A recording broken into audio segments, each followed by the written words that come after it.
오늘은 세대주의 전천년설이 주장하는 환란전 휴거설에 대한 비평 첫 번째 시간으로 환란전 휴거설이 제기하는 성경적 근거의 문제점에 대해 다루고자 합니다.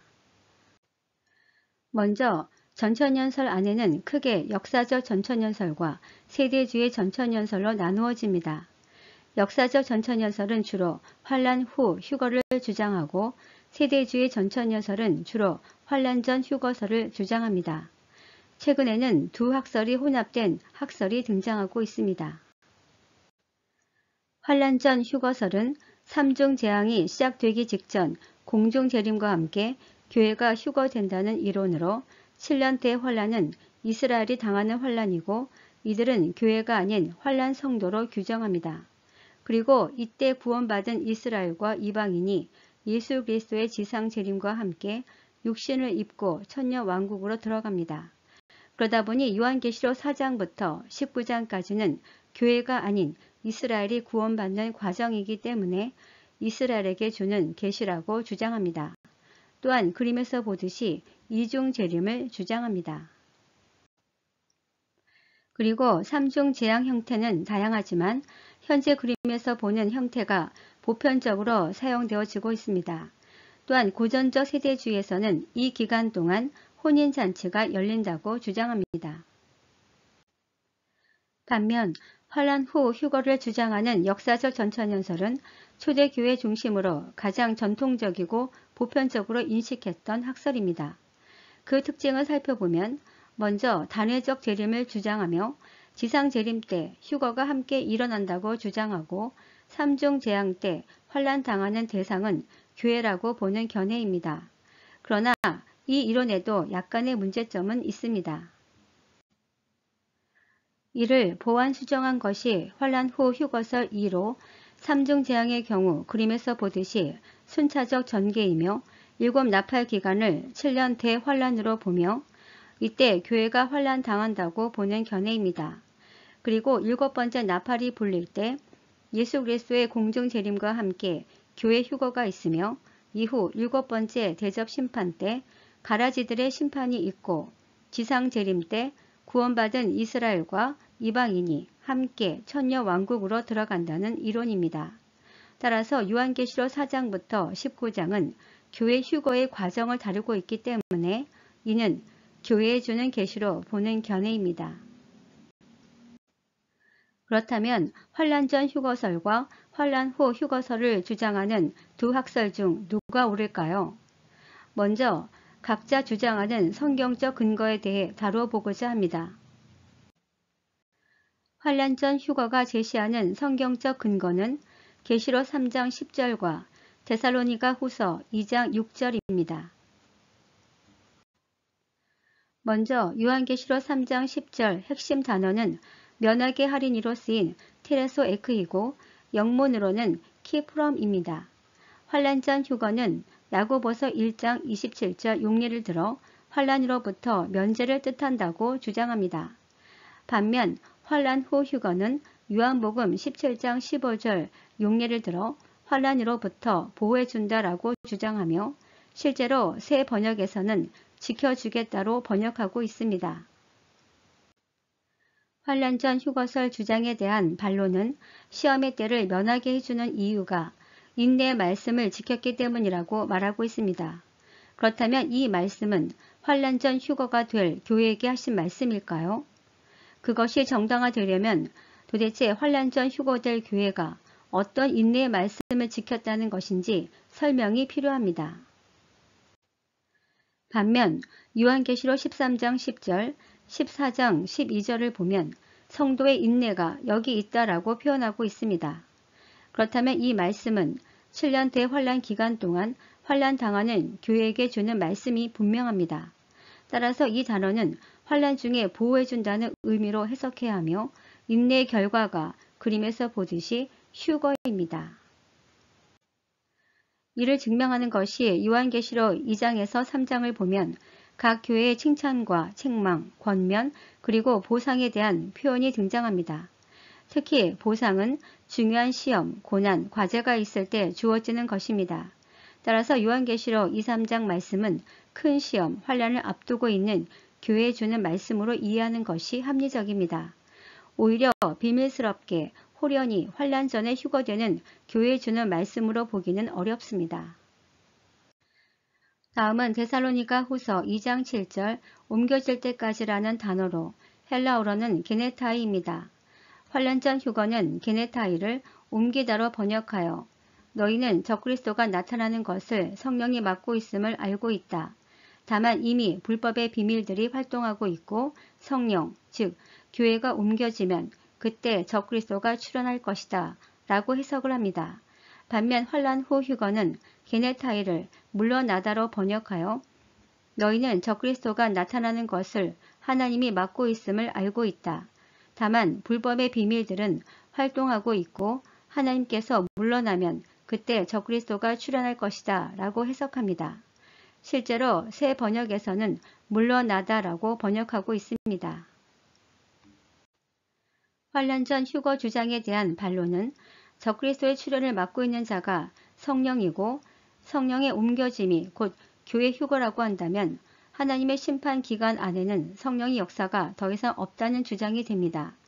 그렇다면 첫 번째로 계시록 11장 두 증인의 권능과 역사는 무엇인가입니다. 두 번째로 7년 대환란기에 성령의 역사가 없음에도 구원받는 자가 있을 수 있는가입니다.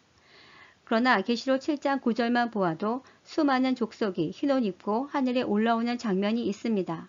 세 번째로 스가랴 12장 10절을 보면 내가 다윗의 집과 예루살렘 주민에게 은총과 간구하는 심령을 부어주리니 여기서 보면 이스라엘을 회개케 하는 성령의 역사가 있을 것을 보여주고 있습니다. 반면 환란 후 휴거가 제시하는 성경적 근거는 요한계시록 7장 14절과 마태복음 24장 29절에서 31절을 제시합니다. 먼저 요한계시록 7장 14절을 보면 큰 환란에서 나오는 자들이라고 표현하고 있는데 이때 쓰여진 전치사가 에르코메노이 에크입니다.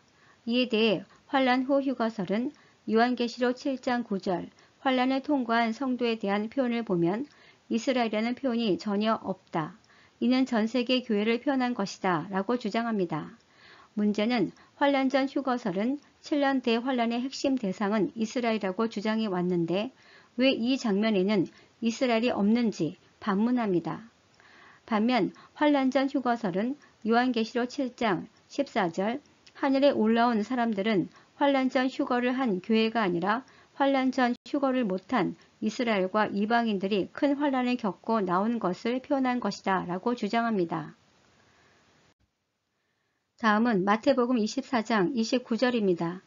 이에 대해 환란 후 휴거설은 그날 환란 후에 그의 택하신 자들을 사방에서 모은다라는 표현은 환란 후 휴거설을 뒷받침하는 가장 확실한 근거라고 주장합니다. 반면 환란 전 휴거설은 이 표현의 경우도 환란 전 휴거하지 못한 성도와 이스라엘에 대한 표현이라고 주장합니다. 그리고 환란 전 휴거는 호련성, 비밀스럽게 이루어지는 데 반해 환란 후 이스라엘의 휴거는 징조와 함께 공개적으로 이루어진다라고 주장합니다. 이 주장에 대한 반론으로 환란 전 휴거가 호련성, 즉 비밀스럽게 일어난다는 성경적 근거가 없다는 것입니다.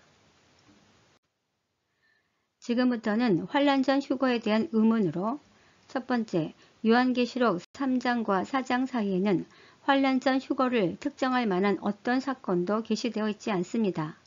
그럼에도 불구하고 환란 전 휴거를 주장하는 성경적 근거는 무엇인가입니다. 이에 대한 환란 전 휴거설의 입장은 첫째, 요한계시록 4장부터 교회라는 표현이 전혀 등장하지 않는다고 주장합니다. 대표적인 예시로 요한계시록 1장에서 3장을 보면 귀 있는 자는 성령이 교회들에게 하시는 말씀을 들을지어다. 여기서 교회라는 표현이 등장하지만 4장 이후에 등장하는 13장 9절의 경우 교회라는 표현이 등장하지 않습니다. 이는 교회가 이미 휴거되었기 때문이라고 주장합니다. 이러한 주장에 대한 반론으로 성도가 곧 교회가 됩니다. 요한계시록 4장 이후부터는 성도라는 표현이 13회 등장합니다. 반면 요한계시록 1장에서 3장에는 오히려 성도라는 표현이 없습니다.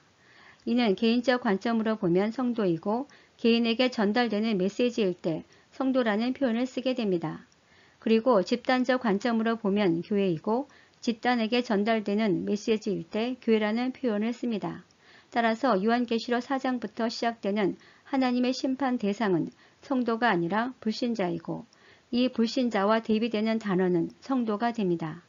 또한 적그리스도로부터 핍박의 대상 또한 성도가 됩니다. 결국 교회라는 표현이 없다고 환란 전 휴거되었다는 주장은 억지입니다.